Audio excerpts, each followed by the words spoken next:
bakristo bavandimwe, dutangira igitambo cy'Ukaristiya babivuze uyu munsi turifatanyira Kiliziya yose guhimbaza umunsi mukuru w'urwo rutagatifu rw'i Nazareti rwa Yezu, Mariya na Yosefu.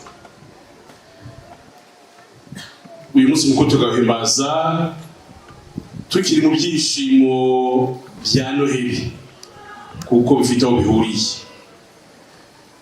Kuri uyu munsi rero abepiskopi Gatolika mu Rwanda hari ubutumwa bageneye abakristo kuri uyu munsi wihariye. Ubwo butumwa butera bugira buti urugo rube koko gicumbi cy'ubuvandimwe, amahoro no kurengera ubuzima. Uyu munsi tukaba tuhimbaza kandi turi no muri yubile murirane tuzi twatangiye tugikomeza guhimbaza urugo rube koko igicumbi cy'ubuvandimwe, amahoro no kurengera ubuzima. Ubwo butumwa bw'episkopi rero Gatolika mu Rwanda akaba ari bwo ngira ngo mbagezeho, tunazirikane kuko budufasha kwinjira neza no kumva neza uyu munsi w'urugo rutagatifu rw'i Nazareti duhimbaza. Bakristo bavandimwe, buri mwaka umunsi mukuru w'urugo rutagatifu rw'i Nazareti utubera umwanya wo kurushaho kuzirikana ku byiza by'umuryango, kuko n'umwana w'Imana yahisemo kuhavukira no kuharererwa. Uko yakoraga akagenda yunguka ubwenge n'igihagararo anyuze Imana n'abantu. Yosefu na Mariya bari bashyize hamwe, amahoro aganje mu rugo kuko bari bakundanye bafashanya, ariko cyane cyane ntibashidikanyaga ko Imana yigize umuntu ikora igikorwa cyayo mu mateka yabo. Mu rugo rutagatifu rw'i Nazareti bahuzaga imirimo yabo ya buri munsi n'isengesho, uko umwaka utashye bakajya i Yerusalemu mu guhimbaza umunsi mukuru wa Pasika. Kuzirikana rero ku ibanga ry'urugo rutagatifu rw'i Nazareti bifasha ingo za gikristo n'abazigize guha umwanya ukomeye Imana, bayisenga, bayitura ingorane bahura nazo, bayisaba ibyo bifuza kandi bayishimira ubutaretsa ibyiza bayikesha biri mu rukundo rwayo rw'igisagirane rugaragazwa n'impano y'ubuzima. Gusa mu mateka yacu ubuvandimwe bwagiye bugira byinshi bibutokoza. Isi ya none nayo igenda irushaho kuba nyamwigendaho no gutakaza ubumuntu. Ingo zimwe na zimwe ntizikirangwamo ubuvandimwe n'amahoro, kandi n'umuco umubisha wo gutesha agaciro no gusenya ubuzima ugenda uhabwa intebe. Ni muri urwo rwego uyu mwaka twahisemo insanganyamatsiko igira iti urugo rube koko igicumbi cy'ubuvandimwe, amahoro no kurengera ubuzima. Mwese muri abavandimwe muri Nyagasani. Aya magambo tuyasanga mu Ivanjili ya Matayo umutwe wa 23 umurongo wa 8. Isoko y'ubuvandimwe ikomoka ku gaciro gakomeye umuntu yahanganywe, kuko yavuye mu biganza by'umuryango wa Data, Mwana na Roho Mutagatifu. Noneho duhanga umuntu mu ishusho ryacu no mu misusire yacu. Ibyo tubisanga mu gitabo cy'Intangiriro umutwe wa 1 umurongo wa 26. Gusa ubwo bumwe n'ubuvandimwe buranga abantu bukomoka ku bumwe bw'ubutatu butagatifu bwangijwe n'icyaha cy'inkomoko, maze umuntu yishyira ahantu adashobora kwikiza ubwe. Mu rukundo ruhebuje rwa Yezu Kristo wemeye kumvira Data akageza aho gupfira ku musaraba, maze ku munsi wa gatatu akazuka, nibwo abari hafi n'abari kure y'Imana bose bahurijwe mu muryango umwe, maze aca urwango rw'abatandukanyaga. Amahoro arongera arahinda babikesha amaraso ya Kristo. Abagize urugo bakunzwe na Data, umubyeyi umwe uri mu ijuru, kandi barangamiye Yezu Kristo wahaze amagara ye kubera inshuti ze. Bityo barushaho kunga ubumwe, gukomera mu buvandimwe no guhorana amahoro. Ubuvandimwe n'amahoro mu rugo bisigasirwe n'isengesho. Iyo abagize urugo bakomeye kandi bashinze amizero muri Nyagasani, bagahurira ku isengesho rya buri munsi, ariko cyane cyane bagahimbariza hamwe Eucharistia buri cyumweru. Iri funguro ritagatifu rikubiyemo ibanga rya Pasika ribongerera imbaraga, rikabumbira hamwe kandi rikabamurikira ubuzima bwabo bwose. Nuko Yesu muzima ubatunze akabafasha kugenda basa nawe, maze akabera urwo rugo amahoro yabo n'isoko idakama y'ubuvandimwe. Umwitozo w'ubuvandimwe ukorerwa mu rugo. Ugomba gushingira mbere na mbere ku rukundo ruzira ukudatandukana hagati y'ababyeyi bombi no hagati y'abagize urugo bose, kuko ukunda wese aba yarabyawe n'Imana akanayimenya. Mu rugo ni ahantu hambere indangagaciro z'urukundo n'ubuvandimwe, ubumwe no gusangira, guhangayikishwa no kwita ku bandi bitangira kandi bitangirwa. Ubumwe bw'abashakanye nibwo bumwe bw'urukundo bukomeye bubaho mu bantu kurusha ubundi bwose. Ubu bumwe ni ishusho y'ubumwe bw'ubutatu butagatifu mu bantu, akaba ari nabwo shingiro y'ubumwe bw'umuryango. Iyo urukundo ruganje mu bagize urugo, buri wese yitaweho, yihanganirwa, akunzwe niyo yaba afite intege nke, ubumuga cyangwa arwaye, nta gushidikanya Nyagasani nawe aba ahari n'ibyishimo bye n'amahoro ye. Ubuvandimwe nk'ubwo rero bufasha abagize urugo gukomeza kubana mu rukundo, kubahana, kwihangana, kwitwararika no kugumana umutima umwe ubahuza mu mahoro. Niba hari uwakomerekeje undi, nta kurangiza umunsi batakanye imbabazi no kuzihana, kuko bibungabunga ubuvandimwe n'amahoro mu rugo. Ubuvandimwe n'amahoro mu muryango mugari no mu nshuti z'urugo.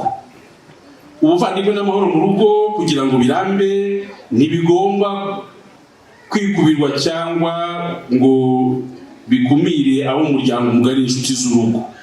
Ubwo bukungu ni icyiza rusange giharanirwa, cyifuzwa kandi gisangirwa n'abandi, ku buryo ibyishimo n'ububabare bya buri wese biba ari ibya bose. Abagize urugo bagomba guhorana ishyaka ryo guhura n'abandi, gushaka aho bahurira, kubaka ibiraro, kuko bibyara amahoro nyayo kandi arambye. Bakristo bavandimwe, urugo rube koko igicumbi cy'ubuzima. Ubuvandimwe n'amahoro mu rugo byubakwa kandi no kwikuzamo umuco wo kurengera ubuzima bw'abawugize. Ubuzima bw'umuntu ni impano ikomeye kandi itagereranywa y'Imana. Imana niyo mugenga w'ubuzima, kuko buyikomokaho kandi bukayiganishaho. Uhoraho niwe wavuze ati, ntarakurema mu nda ya nyoko nari nkuzi, nakwitoreye utaravuka. Ibi tubisanga mu gitabo cy'umuhanuzi Yeremiya umutwe wa mbere umurongo wa 5. Bityo rero nta muntu ku mpamvu iyo ariyo yose ushobora kuvuga ko afite uburenganzira bwo gusenya ubuzima bw'undi.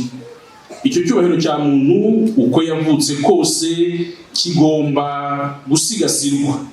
Nimureke rero twese twubaha ubuzima, tuburengere, tuburinde icyabutesha agaciro cyose, kuva umuntu agisamwa kugeza Imana imwihamagariye.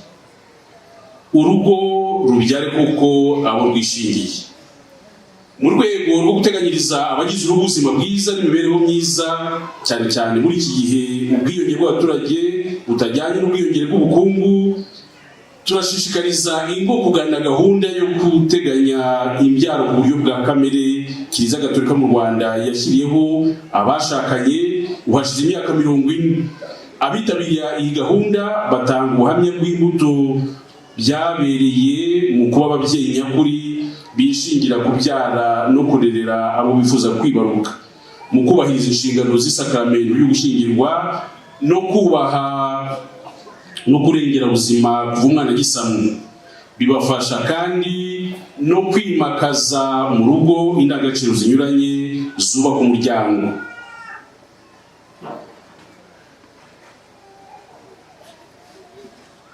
Bakristo bavandimwe,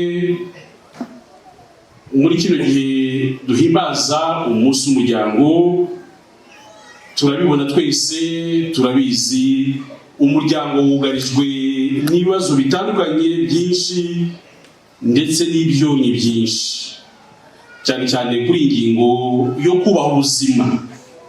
Bakristo bavandimwe, isi yacu itureshya ikoresheje amayeri menshi.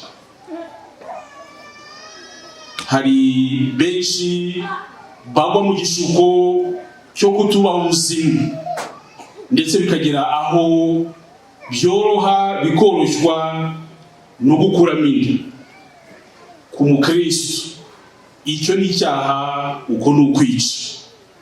Kuri uyu munsi rero duhimbaza umunsi mukuru w'umuryango mutagatifu nk'uko abepiskopi babibabwiye. Ni umwanya wo kurushaho kuzirikana icyo urugo ruvuga. Urugo ni igicumbi cy'ubuzima. Urugo rubereyeho gutanga ubuzima no kububungabunga kuva ku ntangiriro kugeza ku iherezo. Kuri uyu munsi rero tuhimbaza umunsi mukuru w'umuryango w'urugo rutagatifu rw'i Nazareti. Utubere umwanya by'umwihariko twebwe abakristo, ubuhamya tugomba gutanga cyane cyane dushingiye ku kwemera kwacu. Imana yaturemye, yaduhaye ubuzima nk'impano ikomeye. Iyo mpano tugomba kuyakira tukabubungabunga mu byiciro bitandukanye. Mu kanya turize gutangiza igikorwa ku mugaragaro cyo kwita ku bana batoya ariko n'abandi bose, ko twese biratureba, cyane cyane turwanya imirire mibi. Ibyo no kurwana ku buzima, ariko mbere na mbere kurwana ku buzima bihera ku ntangiriro. Twubahe, duha agaciro ubuzima, dukora ibishoboka byose kugira ngo ubuzima ubwo ari bwo bwose tububungabunge, tubwubahe. Ni gahunda tugiye gutangiza umunsi yo kurwanya imirire mu bana. Twumve ko nabyo biri mu kubaha bwa buzima, ko dufite inshingano nk'urugo, ingo z'abashakanye, kubaha no kubungabunga ubwo buzima. Muri kino gihe hirya no hino ku isi turabyumva, hari gahunda zitandukanye zihutaza ubuzima bw'umwana, cyane cyane babandi b'indani, inzirakarengane. Hari gahunda zo gukuramo inda cyangwa kimwe se n'ibindi bisa nkabyo. Ku mukristo, twebwe abakristo tugomba kumva ko icyo ari icyaha, ni ukwica. Twubaha umwana rero, twubaha ubuzima mu byiciro bitandukanye. Tuzirikane by'umwihariko kuri munsi ko urugo ni igicumbi kigomba kubaha no gusigasira ubuzima mu buryo butandukanye, guhera mu ntangiriro umwana agisamwa kugeza ku iherezo ry'ubuzima. Imana n'ubuzima nk'impano, iyo mpano tugomba kuyakira. Ubuzima ntawe ugomba kubuhutaza. Ibyo cyane cyane ababyeyi n'urubyiruko tukabizirikana. Rubyiruko, hari ibishuko byinshi hanze aha ngaha. Ibishuko bibajyana guhutaza ubuzima, cyane cyane bidushora mu mico mibi, imico y'ubusambanyi no mu yindi myitwarire ibangamira ubuzima. Kubaha ubuzima bihera mbere na mbere guhera kwiyubaha twebwe ubwacu, ugatanga ubuzima biri muri gahunda kandi wabitekerejeho, kandi n'uturutse kuri ubwo buzima mwatanze tukabwubaha. Imana yavuze iti, itegeko ry'Imana yavuze iti ntuzice. iryo ni itegeko rya gatanu. Ntuzice ubuzima.